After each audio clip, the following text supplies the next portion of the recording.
ismini va ularga aloqador kontakt detallarni eslab qolish qanchalik muhimligi haqida gaplashamiz.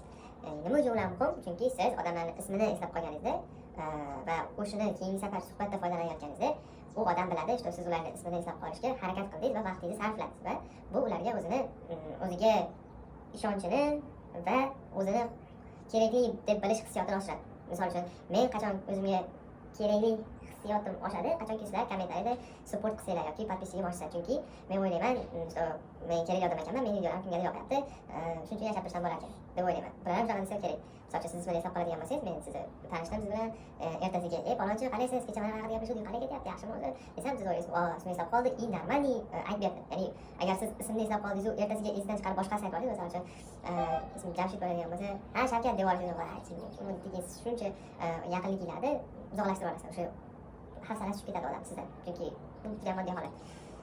Yo yaxshi eslab to'g'ri aytib bering, yo bo'lmasa ismini keyingi safaringizdan chiqsa so'rab oling, bo'ldi. Uni xato variant deb o'ylayotgan bo'lsangiz, hech qachon aytmang, chunki u xato bo'lib qoladi, hafsalasi tushib ketadi. Ya'ni men sizlarga aytishim bo'yicha, odamlarning ismini eslab qolish bu ularga o'zini kerakli deb bilish hissiyotini oshiradi. Endi hikoyaga o'tsak bo'ladi.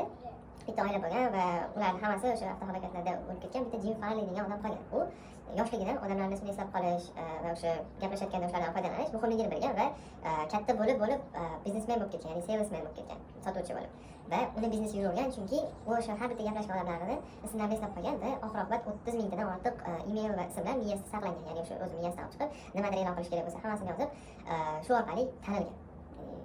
Misol uchun siz aytishingiz mumkin, menda vaqt yo'q bunaqa qilgani, men uni ismini eslab qolib, uni qaytarib miyamda, yo bo'lmasa ismini chiqib qolsa yozib, shunaqa qilishga men vaqtim yo'q deydigan bo'lsangiz, Amerikaning sobiq prezidenti Franklin D. Rooseveltga e'tibor bering, chunki u odamlar bilan tanishayotganda, ya'ni o'sha bir marta hikoyasi bor, bilsanglar u nogironligi tufayli oddiy mashina mina olmagan, har doim o'sha mashinani unga customize qilib berishgan, ya'ni o'sha to'g'rilab bir joylarni yura oladigan qilib berishgan.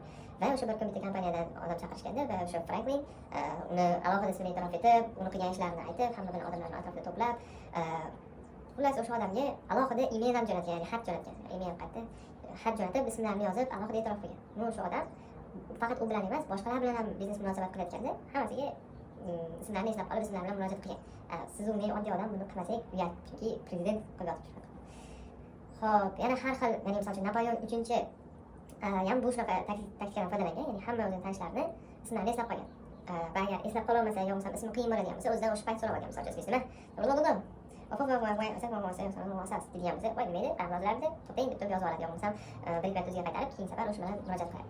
Shu bu videoni cho'zib yuborib o'tgan safarga o'xshab, chunki zerikib qolishlari mumkin. Sizlarga o'sha prinsip, odamlarning ismini eslab qolinglar va keyingi safar gaplashayotganlarda o'sha detallardan foydalanib suhbatlashing va shu bilan odamlarni o'zini kerakli deb bilish hissiyotini oshiring. Yangi videoda ko'rishguncha